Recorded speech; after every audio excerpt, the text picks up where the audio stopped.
Greetings and good day to everybody. Hopefully you all are doing very well today, reaching your highest level of mental, physical, and spiritual health. And we are so happy that you are here with us today to spend this hour for Hollywood and Destroying African Militancy, which is our 97th broadcast here for our ancestors' voices. So we're very happy that you are here to commemorate that with us and to share in this analysis. We start, as we always do, by honoring the indigenous people of the Western Hemisphere, the people who were here thousands of years before there were DNA tests, before there was YouTube, before there was all of the lies that people unfortunately feel like they have to make because we as African people don't know our history and don't know who we are. So we feel like we have to make up an identity. So before all of those mechanisms, there were the indigenous people here in the Western Hemisphere. And this is their land, and they fight for their land back today in 2022 and beyond. And so we stand in solidarity with them for that just effort. Clearly, it's their land and they deserve to have it back. And along with that, of course, we honor our African ancestors who are the very reason that we live and breathe. And we apologize for those of our people who just don't know who we are and as a result, unwittingly disrespect our African ancestors who fought so consistently for our dignity.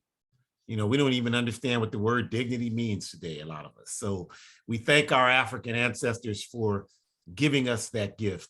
And we hope and pray that we can continue to carry on our fight in a way that represents the kind of dignity that they taught us in a manner that's acceptable to them.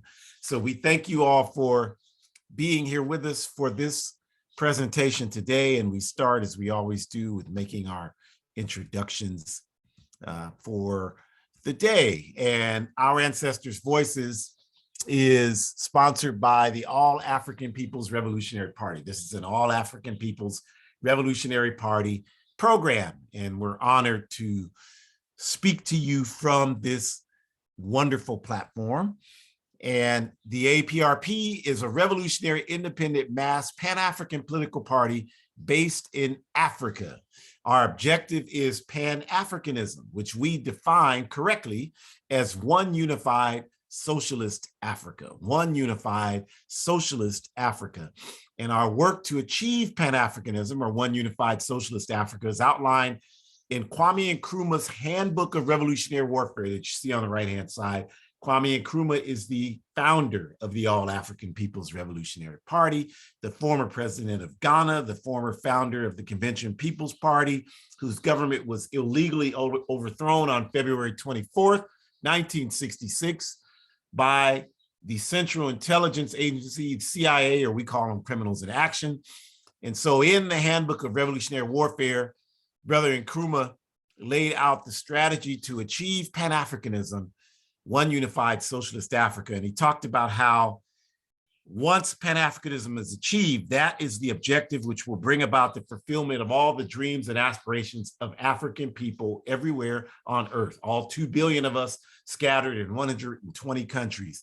So that's why we want to achieve Pan-Africanism. And there on the screen, you have logos of some of the many political formations on the ground throughout the African continent who agree with the objective of one unified socialist Africa. So our work in the All African People's Revolutionary Party is to bring all of these formations together into one entity.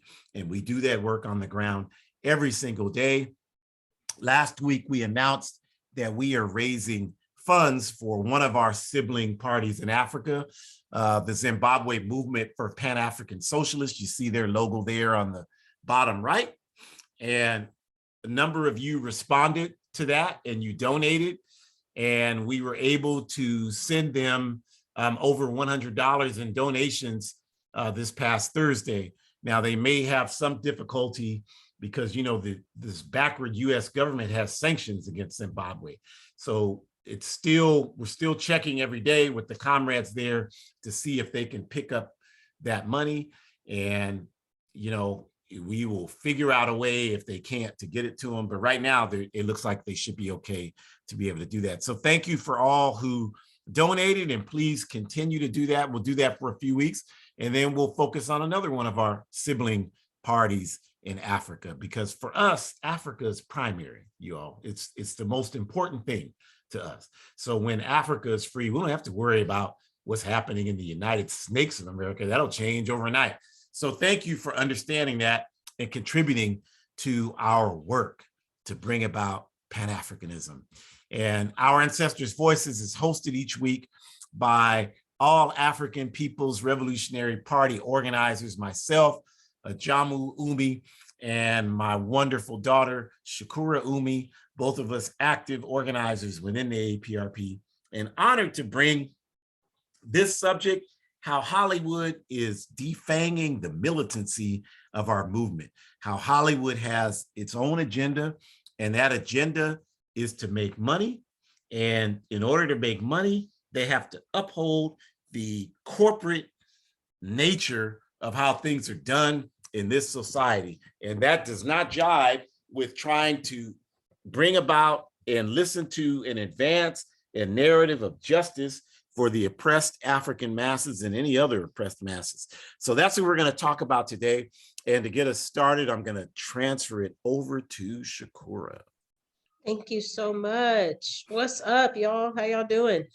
So thank you so much. I appreciate it. Hopefully you all are in good spirits. If you are somewhere where you do not have access to power because of winter storms or anything like that, we're just thinking of you and hoping that you are finding a way to seek shelter so that you can remain safe, and hopefully you have what you need. And this is also a humble reminder that some of our comrades and families don't have shelter to find. And so just continuing to think from a humane standpoint about how do we acknowledge the fact that shelterlessness continues to be a problem in this backward system.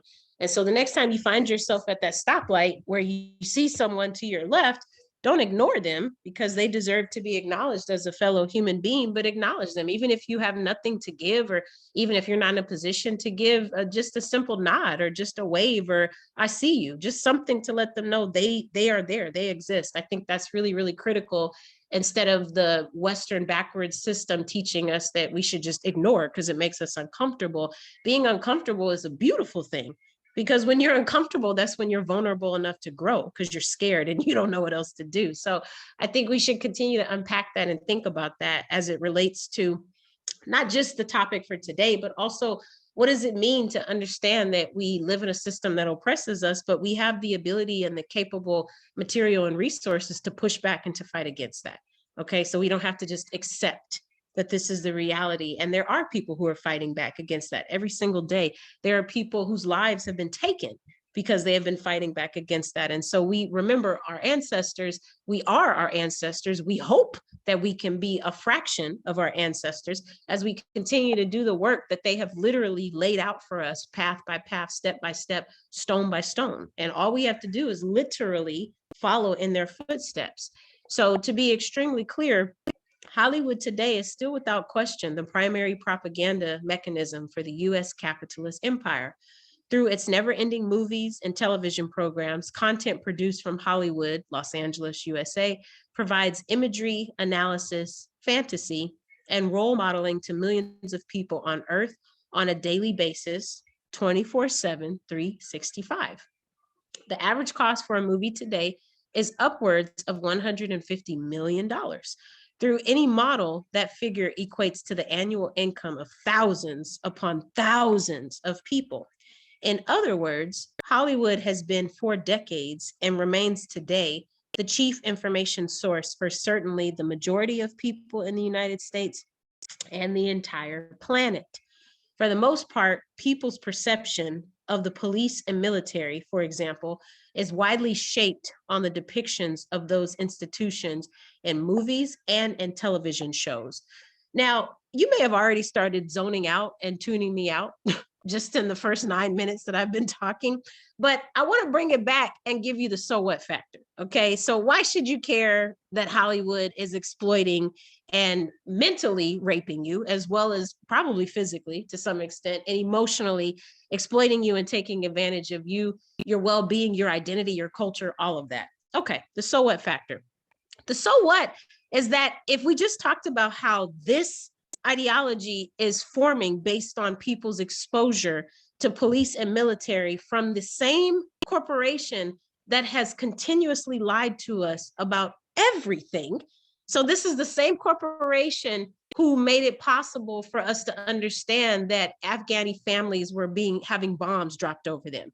This is the same corporation that made it possible for us to understand that any of our colonized family members, so folks in the Congo, folks in other parts of Africa, when Ghana was trying to fight for its independence, when all these other countries were fighting for their independence, people were killed because you're not supposed to stand up, and you're certainly not supposed to stand up against a system that is oppressing you.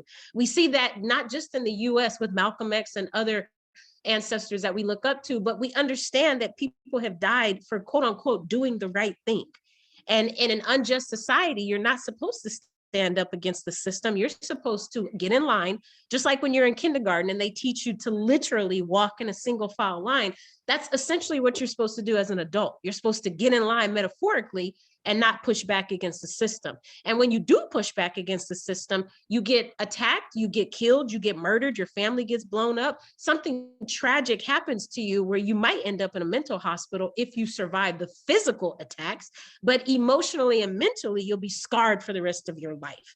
So that's the same entity that produces these Hollywood films. And so it's very dangerous, comrades, for us to rely on them to teach us about police and military when I just gave you numerous examples about how they have discredit and distrust and why we should not be putting all our eggs in their basket. The point I'm making to you is this is why political education is so important, because if you rely on this system that literally lies to you every single moment, and the only reason, the only means to an end that you represent to this system is the dollars that are in your pocket. The very moment that you stop contributing to capitalism and you stop protecting private entities to manage their income, you are of no good to capitalism anymore, which means you are dismissed and you need to be gone. And I mean fatally be gone, but I also mean emotionally and mentally. You need to be gone, because you're either contributing and helping capitalism benefit and succeed, or you are tearing that sucker down and making it very difficult for capitalism to survive. So if you choose to believe this system that has poisoned you for thousands of years, or 30 years, or 52 years, however long you've been on this planet, then shame on you. Because that means you have the opportunity to learn what the truth is by picking up a book and reading about the Palestinians tell you that children are being persecuted right now on the Gaza Strip because they are throwing stones at police officers who are telling them that they have no place to be in Palestine. If you did any research, you would know that Israel and other police entities are being trained the same way police are here in the United States to brutally harass, attack, kill, murder, rape, and do everything possible to make people feel like they do not deserve humanity. Again, I raise the point that political education is the only way, which means if you are looking for the truth, why would you go to the liar who has been lying to you for thousands of years? My dad has given the analogy that would be the abused person going back to the abuser and saying, is there any way you can explain to me why I'm being abused? That is not the solution to the problem. So we have to look to our ancestors. We have to pick up books, family members. We cannot watch YouTube videos because YouTube is being produced by who? The same media corporations that are lying to us. That is literally like driving in a car on E with no seatbelt and no gas. Where are you going? Okay, we have to have a direction on where we're going. So it is important for us to increase our political education and to understand that the only way that Hollywood media is going to teach us about what they want us to know about is because they have control of the narrative. We need to eradicate that narrative and eradicate that control and make it so that we can understand what's happening, which means finding the truths that are not being shared in these backwards Hollywood productions that are coming out. So we understand that that's happening. And we also understand that it's going to be dangerous because some of us don't know how to do political education. We're scared, we're intimidated. Some of us don't even know how to read. Some of us don't have the education levels to where we can comprehend what we're reading. We understand all of that.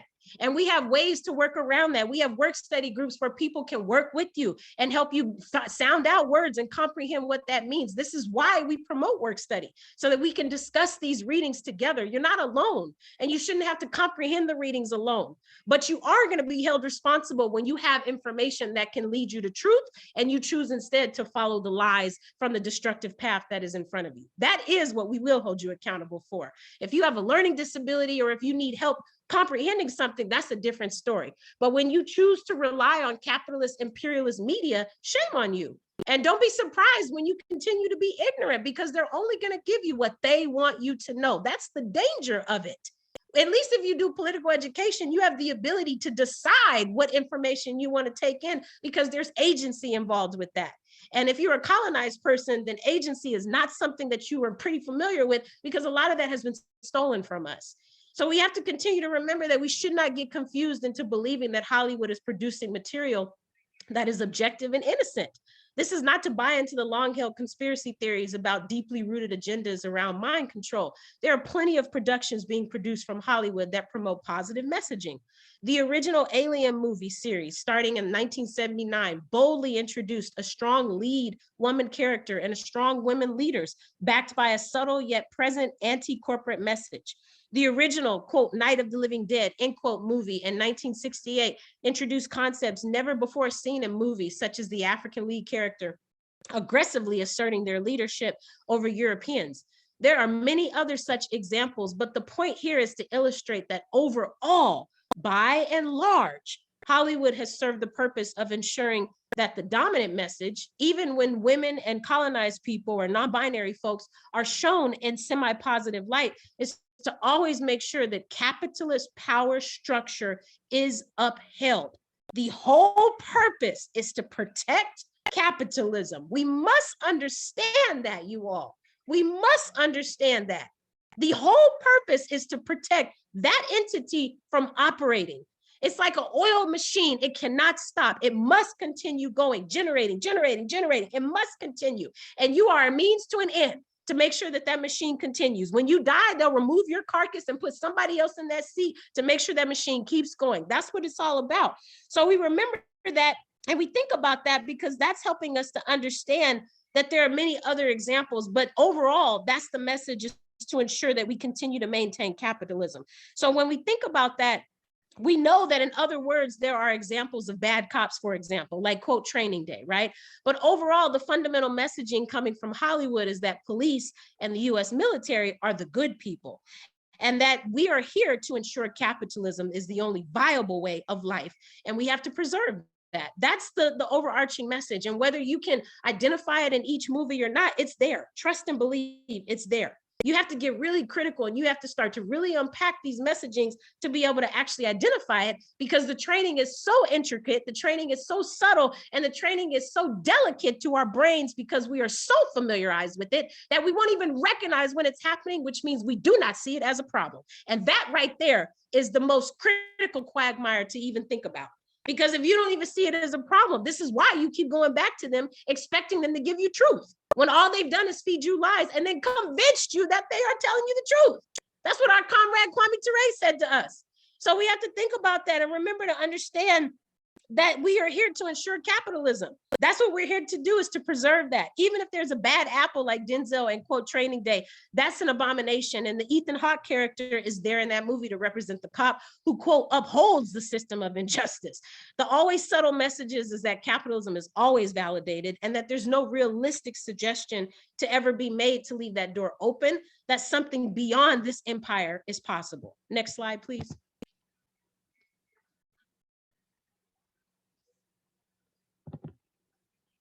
All right, so our particular interest in the evolution of African, or, quote, Black themed Hollywood productions over the last 50 years is particular. Originally, the explosion of African movies in the 1970s, known as Black exploitation, quote, movie area produced often crudely made movies. Average budgets of between a couple of $100,000 to a couple of $1 million that upheld many anti-African stereotypes. But these movies, heavily influenced by the Black Power movement, often showed uncontrolled African rage and organization against the power structure. Movies like, quote, Shaft, end quote, openly courted African revolutionary organizations, flawed as they were, as the winners in this movie. And this reality spread to even mainstream Hollywood movies like Clint Eastwood's, quote, Dirty Harry, end quote, movie series which depicted African militant community groups. The reality of the 70s is non-existent today. Even with African filmmakers and directors like Spike Lee, Ava DuVernay, and Regina King, the movies they are producing always go to great lengths to ensure any type of militancy that isn't checked and approved by who? The same power structure that we just talked about in terms of discredit and dehumanizing and devalued, okay? This is where that power structure is discredited, and it is completely ignored and written out in the script. So any truth, any justice, any humanity, those parts get omitted, okay? Those parts don't get included in the final copy that goes to production, okay? This is true even with the recent popular depiction of movies depicting actual historic events in our movements, such as Malcolm X, Selma, A Night in Miami, or Harriet. What we mean is the actual histories have been changed in these movies. So again, the lies are being fed to you as you eat your popcorn physically. You are also eating the lies mentally and spiritually and metaphorically. So the danger of that, when they are actually altering how things have happened and then giving you a new narrative and saying, yep, this is actually what happened. And if you don't know your history or your herstory or your theirstory, then you're going to say, wow, that is what happened. Meanwhile, the actual facts were written down and documented in a book, and we don't even think to pick that up. We don't think to pick up Malcolm X's autobiography, because why would Malcolm X know what actually happened, right? Okay, clearly I'm being sarcastic. Okay, so we're going on to think about that, and we're thinking about how dangerous that has been, because what that means is the actual histories of these movies have been changed. And when we previously stated the danger of this is that most of our people are not studying. So they don't even know to critique it and to know that it's flawed. They don't even see the problem with the lie that's being fed to them, okay? And so we're thinking about how independent Hollywood is of producing this. So in essence, Hollywood movies about our history have become the primary vessel for telling our story. Hollywood is explaining to us what African history is. I mean, you gotta put a blindfold on and shoot me in my back and then ask me why I put the bullet in the gun to believe that. Like, this is the most absurd thing. But this is what's happening every single day. Again, the danger of not knowing who you are means that anybody can tell you who you are, and all you can do is accept it, because you don't know. You don't know how to critique it. You don't know how to give truth. You don't know how to provide evidence to support that you actually know who you are. All you can do is take their word for it and be ignorant as you believe what they're saying. So as a result, the move to the right, you can see for many African people, either in West Europe or Africa, et cetera, should not be separated by the propaganda being generated from Hollywood that repeats the message that our own objective is the integration of our people into this capitalist system. Increasing political education is one way, but y'all, you have to join organizations that are working for justice, that have a political education component. I am not asking you to go read all the books on the AAPRP's work study list. I'm asking you to join an organization where other people are reading those books with you simultaneously, so you can discuss this together. I am not asking you to read all those books because I'm not expecting you to fix this problem that we're in by yourself. So you might as well build an organization that's working for justice, develop a political education plan, read some literature so you can increase your knowledge and ideology, and then we can be ready to attack and take down any system that wants to step to us because they don't know what we got coming. Join an organization working for justice. Thank you. Thank you, Shakura. Ashe, Ashe. And I think what you said really made me want to start my piece by providing some basic context, because it never ceases to amaze me how little people understand about how this political and economic system actually works on a day-to-day basis. Like, if you just ask people, how does capitalism work? Well, first, they probably won't be able to even explain to you what capitalism is. But even if you go past through that, people don't understand how this system functions. So let's talk about that as it relates to the so-called entertainment industry. So if you think about movies and television, for example, how do you find out about those things? Well, they're advertised on TV, right? The way you find out about movies is they're advertised through now increasingly social media, but the movie studios pay money to get the word out about their project. They pay money to get the word out about their television show, right? That's how you know about it. So who are they paying money to? Well, they're paying money to the entities that control the media platforms where you get the messaging. So these entities are private capitalist corporate entities. They're not paying money to people's organizations to get the word out about their project. So they're paying money to private capitalist corporate entities. That's where you see the commercials advertising the movie. The Super Bowl is going to be next week. They'll have movies advertised because that's the largest audience of any single program. So movies with large budgets always get that airtime during the Super Bowl. So who controls that airtime? The corporations who pay for the Super Bowl to be on the air. The US military that pays millions for the Super Bowl to be on the air. Coca-Cola, Ford, Toyota, Tesla, all of these multinational capitalist corporations pay for the airtime, you all. So these entities, obviously, it's not even debatable, have a vested interest in upholding capitalism because that's how they've made millions and billions of dollars. So they're not going to underwrite any project that speaks about capitalism being a bad thing and needing to be replaced with socialism or something else. They're never going to do that. That's why you never see any programming advancing that message. So let's just start there. And then from there, we'll give examples of what we mean. The subtle ways Hollywood influences us. The subtle ways Hollywood influences us. So one of the first ways that happens is they project the image that the capitalist system, the US government, the British government, the Zionist government of Israel, whichever one they're talking about, or all of them together, it doesn't matter. But those entities are always projected as being the primary protagonists for social change. So in other words, if there's some positive social change, the government is the source behind it. And that's the message that they promote in these productions. In other words, it's not a movement, it's not a people's movement that makes the change, it's the government that makes the change. I'll give you some quick examples. The movie Hidden Figures. Now, I love Taraji Henson. I love Taraji Henson to death. I'll watch anything that she's in, but it's objectively true. There's a scene in this movie where she is late to a meeting. Kevin Costner is her boss, I guess, and she's late to a meeting. And he's questioning why she's late in front of all these people. If you've seen the movie, you know what I'm talking about.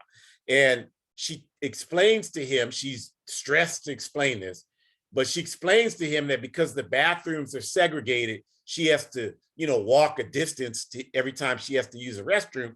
And that's the reason why she's late. And the way this is presented in the movie, it's like, this is this major moral moment in the movie.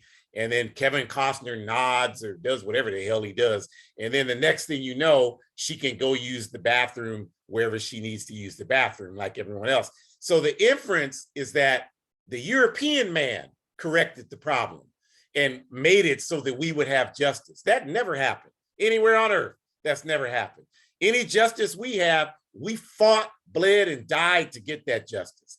But because we don't study history, I don't care what you think, what you say, you're going to be subtly and unwittingly influenced when you watch a movie like that. And we know that that's true because people, like Shakur said, still have faith in the system. I mean, with what this system does to us every day, the only way any of us could have any faith in it still is because part of us believes these messages, that it's the system that's bringing this progress to us.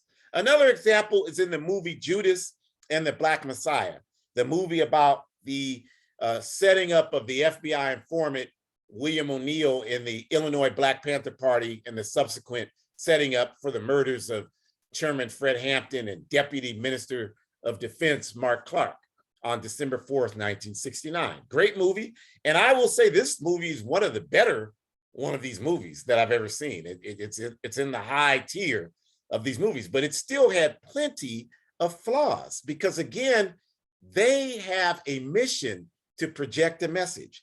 And so the major flaw in this movie is they talk about, there's a scene where William O'Neill, the FBI agent that he reports to, was a man named Roy Mitchell. This is true, Roy Mitchell.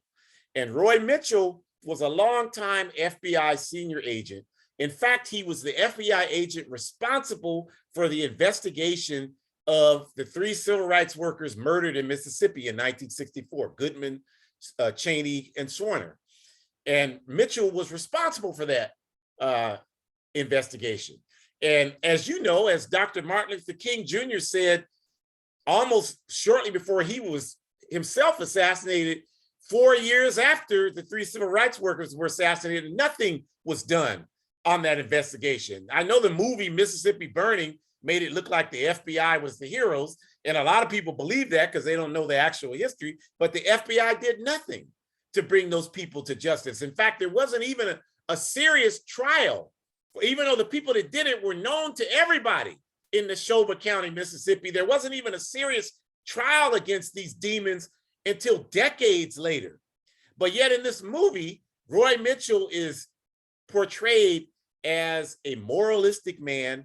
And in the scene in the movie where he's being told about George Sams, who was another notorious FBI informant in the Black Panther Party, who got people killed, got Alex Rackley tortured and murdered in Connecticut. And the FBI knew it was George Sams because they placed him there, but yet they still arrested Erica Huggins, Bobby Seals, McGlucas, and the other Black Panther Party members, and engaged in a full-on trial to convict him, even though they knew it was their man that caused this murder. They knew that. But yet in this movie, Judas and the Black Messiah, Roy Mitchell is portrayed as being disturbed that George Sams was a FBI plant in the Black Panther Party. Roy Mitchell wasn't concerned about any FBI informant being a brutal beast and a terrorist in the Black Panther Party. He groomed William O'Neill to be a terrorist in the Black Panther Party. And if you watch the documentary, Eyes on the Prize, where the actual William O'Neill is interviewed in that documentary, he is so arrogant. He says in the documentary, I made a major contribution to the Black Panther Party. That's not my interpretation. He says that. Do the research and look at it yourself. That's what the man said. And that's because they believed that by destroying and destabilizing the Black Panther Party, they were doing the right thing. These people didn't care. They didn't have any moral issue with murdering Black Panther Party members. That's what they were there to do. But yet, if you look at that film, you would think, oh, the FBI had a moral approach to sabotaging our movement. You know, then in the Black Panther movie, the Marvel movie, they portrayed the Central Intelligence Agency man as the hero. He's the one that helps them save Wakanda and the vibranium, or whatever the hell they were calling the natural resource in that stupid movie. And people see that, and the subtle suggestion is that the CIA can be the good guys. And anybody that knows anything about Africa and anything about criminals in action, the CIA knows that the CIA has always been nothing but the chief saboteur in Africa. No question about that. From its inception in 1948 through present day, that's the role it's played. And it's had a significant role in every major sabotage effort in Africa. The assassination of Patrice Lumumba, Maurice Mpolo, and Thomas Sakoto, and the destabilization of the National Congolese Movement, CIA. The overthrow of Kwame Nkrumah's government in Ghana, CIA. The overthrow of Modibo Keita's government in Mali, CIA. The destabilization of the West African unification effort by Nkrumah, Sékou Touré, and Keita, CIA. The invasion by Portugal of Guinea in November of 1970, CIA. The CIA has played a major role in destabilizing Africa. And there's no way in hell you're going to tell me a CIA man can be a hero in any movie about Africa. But we don't study our history, so we see that, well, it could happen. I've had people tell me that. It could happen. It could only happen to you because there's poison air blowing between your ears. That's the only reason it can happen to you. There's no way it can happen in real life and in reality. Another way they influence us is the suggestion of, or just how they portray African revolutionaries. In every movie, African revolutionaries are always portrayed, or television show, as unstable people, as ruthless people, as inhumanistic people, as impatient people, as people you can't be trusted, volatile people, violent people. That's how they portray. I watched Car Wash the other day, the original Car Wash from 1976, a classic movie for African people. Bill Duke is in the movie as a worker in the car wash, and his name is Dwayne, but he's taken on a name of Abdullah. Now, of course, still in the capitalist system, he's still Dwayne, because that's their message to us, is that y'all ain't even serious enough about being African to take it to the full extent. So you don't respect it, so we don't have to respect it. So they keep calling him Dwayne, and I'm Abdullah, and he ends up trying to rob the car wash, and the brother stops him from robbing the car wash, and basically he's doing it because he's angry. So the inference is that revolutionary people are only that way because they're angry and they have psychological problems. That's how they portray it. Now, that's 1976. You fast forward to the Black Panther movie from 2018. And in that movie, Michael B. Jordan's character, Killmonger, ruthless, it was brutal, was physically violent with the women and the people who he's supposed to be there to serve, and is just angry. So there's this overwhelming theme that the only reason why you're revolutionary is because you're angry. And don't tell me people don't believe it, because I've dealt with that my whole life. People, well, I didn't, when they get to know me, I didn't know you were, this cool, this nice of a person. I saw you speak and I thought you were angry. They didn't just think that on their own. They've been influenced from the propaganda to believe that. That's by design, you all. That's the whole point of it. Another way they influence us is to plant the seed in our heads that if we have the nerve to infuse any level of militancy in anything we do, we're going to pay a price. We're going to be killed or locked up in prison. No question about that. That ridiculous movie, Queen and Slim, was an excellent example. I mean, how sad was that movie? They're stopped by the police. The police are inappropriate, as they most often are. They blow the police away, as they should have, and they're on the run for the movie, and the African sells them out, and they're blown away at the end of the movie. Now, what other message is that portraying to you other than, if you stand up against the system, this is what will happen to you? The same thing is said in every movie that portrays revolutionaries. If you stand up, you will be dealt with. In other words, don't stand up against us, because you will die or be put in prison. And I always, like to think of the Night in Miami movie, the Regina King movie, because we think because an African is directing it or has some role in it, that means it's going to be okay. They have to do like you got to do on your job. You got to do what the master tells you to do on your job. You don't have full agency to do whatever the hell you want to do on your job. Well, why do you think it's any different for Spike Lee or Regina King or Ava DuVernay or whoever it is? They got to do the same thing. They don't have the money to make these films. They got to go through the same process I described to you in the beginning. They have to get corporate endorsement, and the corporations are not going to endorse something that portrays a message against their image. So those people capitulate. That's what they have to do, because they won't get their products out there if they don't do that. So I always go back to A Night in Miami. If you look at the credits when the movie's going off, they show you Sam Cooke. What happened to everybody? Jim Brown, Muhammad Ali. They tell you what happened to them after that night.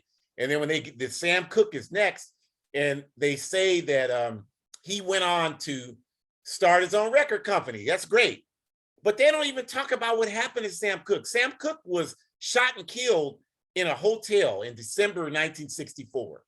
And he was shot and killed by the hotel manager, an African woman. And she said she shot him because he had a young woman that he had captured and was holding hostage. And the young woman testified to that. The African manager testified to that. And there's several other witnesses. that testified to that. Now, I'm not passing any judgment on Sam Cooke. I think he was a great singer. But my point is that they didn't say that in the credits in that movie. And then when they got to Malcolm X, they gave a quote by Malcolm. Look at the movie if you don't believe me. And then they say he was assassinated 2 days later. So the inference is that if you're like this guy, this is what will happen to you. But Sam Cooke was killed the same way 2 months earlier than Malcolm for doing nothing that had any semblance of dignity as Malcolm lived his life that caused him to be killed. But yet they didn't even see the necessity to mention that to you because they know most of us won't research and we don't even think about it. And so we'll just accept their message that this militant man, this activist man, this organizational man, if you do that, this is what will happen to you. That's their messaging to us, you all. And it's very problematic when we view Hollywood as just entertainment. Well, it's just entertainment. It's not history, it's just entertainment. Well, that's true on a surface level, but if you dig deeper, the problem is that we don't study our own history. We do not study our own history. So if we don't study our own history and they're showing us a movie or a TV show about our historical figures, there is no way you're ever going to convince me, because I didn't fall in with the rain yesterday, that you're not going to be influenced to think that what they're portraying is actually what happened. You cannot stop that from happening. The only way you can prevent that is if you have an independent analysis to contrast what they're portraying to you. If you don't have that, you're going to be influenced by what they're portraying to you. So this is why people are being influenced to accept these images, because the corporate world doesn't want you to have a spirit of rebelliousness, because that's not good for their bottom line. They want you to have a spirit of inclusion in the American, British, French, Canadian capitalist systems. They want you to have a spirit of involvement in these capitalist systems, because if you have that, then you will never see the necessity to destroy this system. Instead, you'll just be trying to figure out a way to fit into it. And that's their role, is to promote that message to you. So how does Hollywood connect to counterintelligence? Because these movies and TV shows aren't independently, like I've said, they're funded by corporate forces. They're also funded by intelligence forces who exist to uphold the American capitalist system. You see Dragnet, you see the SWAT show. We all know about this stuff. We all grew up watching it. We saw the remakes, the movies. All of us have done that. That's how thorough their propaganda is. But very few of us understand that if you, and I challenge you to do that, because you can say, well, that's just a Jamu. He's just mad. He's just old and mad. And I don't want that negativity in my life. Well, that's fine. You can believe whatever you want to believe. But if you do the research yourself, just look at an old episode of Dragnet and look at the closing credits. And when you do that, you'll see that the Federal Bureau of Investigation underwrote that program. When you watch the old original SWAT series, when you do that, what you'll see is the Federal Bureau of Investigation underwrote that program. Not only did they underwrite them, they came to the Hollywood TV studios with the idea to produce those programs in the first place. And the reason why they did that is because there were 300 cities that burned because we were fed up with American capitalism in the late 1960s. And they had assassinated the Reverend Dr. Martin Luther King, and we were done. We were ready to burn this country to the ground. And so they had the idea, we have to reshape the image of police. And so that's why they came up with Dragnet. That's why they came up with Adam 12. That's why they came up, there were no police shows before that other than the Untouchables. But after that, police shows are everywhere. They're still everywhere. And you watch them, you see them. These rappers make songs denouncing the police, and then 5 years later, they're playing the police. So that's how consistent the propaganda is. Dr. Dre can F the police with NWA, and then he's playing the police in Training Day. Ice-T can make a song, Cop Killer, and then he's playing the police on whatever that I don't watch TV. I know he's on there, whatever that Law and Order, whatever it is. So this is how strong their propaganda is, y'all. Y'all playing around. You're playing games. These people aren't playing with you. They're serious with what they're doing.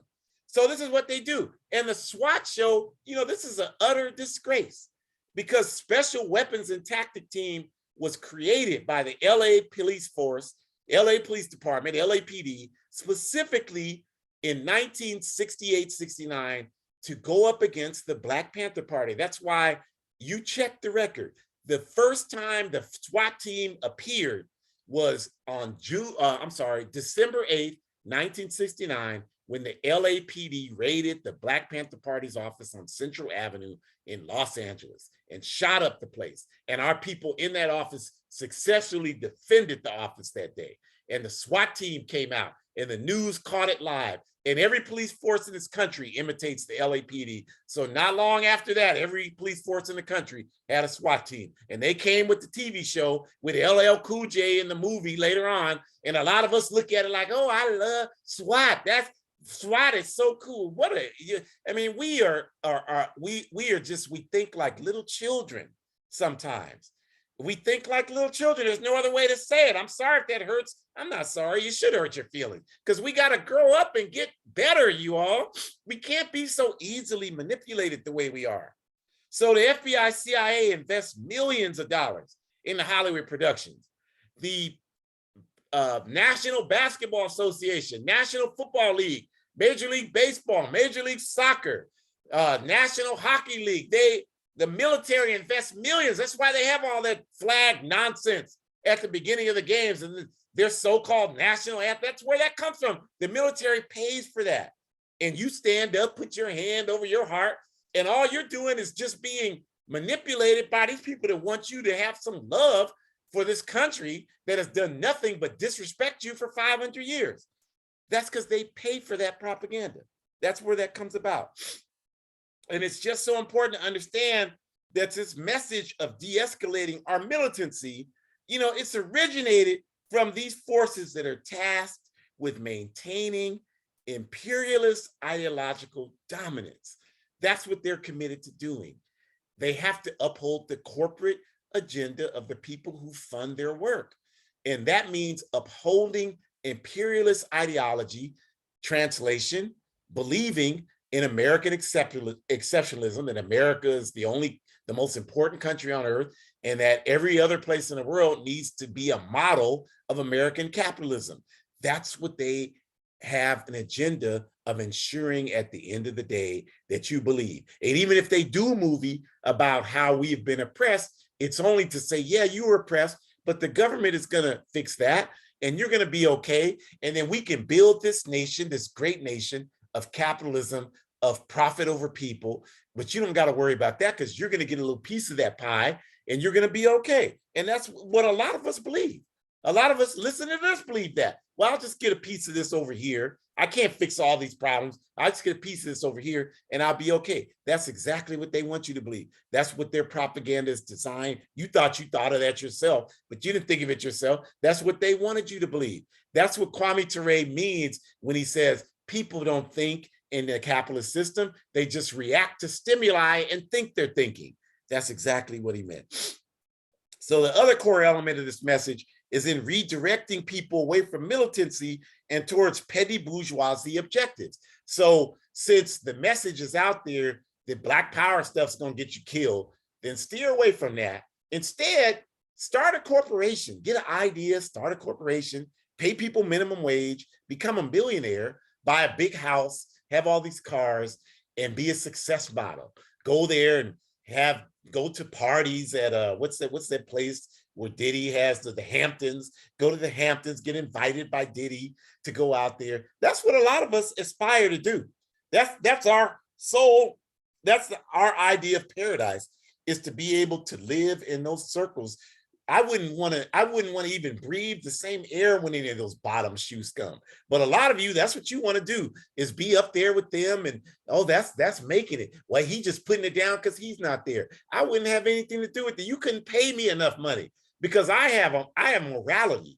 I have dignity. And I know that dignity can never come from acceptance from your slave master. I just don't even know how to live like that. So that's what they want us to believe, that just go into the system, become a part of the system, chime in, be a part of that. Go on MSNBC. Well, now we're going to go to Niggardly Williams on MSNBC. Niggardly, what do you have to say about this? Well, I think, you know, the Republicans would just do that, and you're doing your share for your people. I mean, that might be enough for some of us, but that'll never be enough for most of us. So the way we combat Hollywood propaganda, it's like Shakur said, we have to tell our history. But the only way we can tell our history is we have to know our history. And the only way we can know our history is we have to study our history. Nobody, your enemy is never going to educate you about your history. That has never happened in the history of human civilization, and it never will. That's why you can't name one television show or one movie where we have collectively come together, like where we've come together as African people, we've come together as indigenous people, we've united with each other, and we've overthrown the capitalist system, and we put a socialist system or another system in place. You have never seen a TV show like that. You have never seen a movie talking about that, where we killed white people that were representing this system. In the movie, in the TV show, we killed them, and we didn't have any hesitation about it. And we didn't do it on an individual basis. We did it on a collective basis. Millions of people, and we won. You've never seen anything like that, and you never will. All you'll see is us fitting into the system, being Negroes, Niggardly Williams. Niggardly Williams is running for office. Niggardly Williams is a millionaire. Niggardly Williams is doing this, doing that. That's all you'll ever see from Hollywood as it relates to us. So we have to tell our own story, because that might be your story. Damn, that'll never be my story. My story is we have dignity, and we fight for our liberation by any means necessary. Whatever we have to do to win, that's what we do. Because the people we're fighting against, that's what they do. And it's important for us to talk about our existence and lives in a holistic standpoint, because we're complete human beings. We're not just angry. We're not just sad. We're not just upset. We're happy. We're intellectual. We're all of that. So if you hit us, we have a right to knock the hell out of you. If you want to negotiate with us, we have the right to out-negotiate you. We are complete human beings. And that's how we have to learn how to see ourselves and our history, not in these caricatures that they present to us as entertainment. And then we have the right to believe that we deserve our freedom by any means necessary, just like living human beings. You know, some of the messages, like Shakur said, have seeped through. You know, and James Brown, say it loud, I'm black and I'm proud. You know, James Brown was a Republican, so he didn't want to say I'm black and I'm proud. So he had the kids say, if you listen to the song, he says, say it loud, and the children say, I'm black and I'm proud. He didn't want to say that because he didn't want to alienate anybody. But even with that, in the song, he had one of the best lyrics that's ever been in a song. He says in the song, we're like people, we like the birds and the bees, but we rather die on our feet than live on our knees. That is a cold lyric right there. You can't say anything stronger than that. It slipped through by accident, probably. He probably, if he didn't notice, take that out. Take that out. But he didn't do that. So it's in the song. You can go and listen to it today. And so you can hear that. But that's dignity. That's what that statement in the song means. It's a dignified statement because it's true. We have a right to live with dignity. And if you got to live, but you don't have dignity, you're not really living. So some of you out there, some people, well, it's better to do anything than get. I remember when I was a kid and the movie Mandingo was out. My father took me to see it. And in that movie, the African, because I've always had the rebellious spirit of our ancestors in me. And in that movie, even though I was a little kid, that came out in the mid-70s, I was a little kid. In that movie, they hung the rebellious African who was enslaved. And they said, and while they were putting the rope, getting ready to drop the rope, he said, and when you Peckerwoods hang me, kiss my black ass. And I saw that in the movie and I thought, that's what I would want to be able to say in that instance. And when I went to school with my friends, we had all seen the movie. They were like, yeah, but he got killed. And even as a kid, I didn't understand. I'm like, so yeah, but if he had to live, what would that have been? I even understood that as a kid. So I certainly understand it now. Like, I'm gonna claim dignity no matter what the cost, because I don't even want to, the day I don't have that, I don't want to live. And I don't understand anybody that does, because you're not really living. All you're doing is just existing in a shell. You may as well just be a roach, because you know better. In fact, I have more respect for a roach, because at least a roach has no choice in their objective. You had a decision to make and you chose to be a roach. I'm sure if the roach had a choice between being a roach and a human being, they would choose being a human being. So that's a problem. So we have to recognize that, as Shakur said, organization is the only way that we address this. You know, if we had a movement, it doesn't even have to be revolutionary, but if we had a movement, we would be able to organize ourselves not to support these flawed projects until something was produced that really gave dignity to our history and our people. And even if we could just do that little thing, then we could have better products coming out. But we don't even see the necessity to organize on that level to do that. We just spend our money with these people and accept it. I mean, the bar is so low, we're like pigs in filth. We accept anything and even defend it because we don't know any better.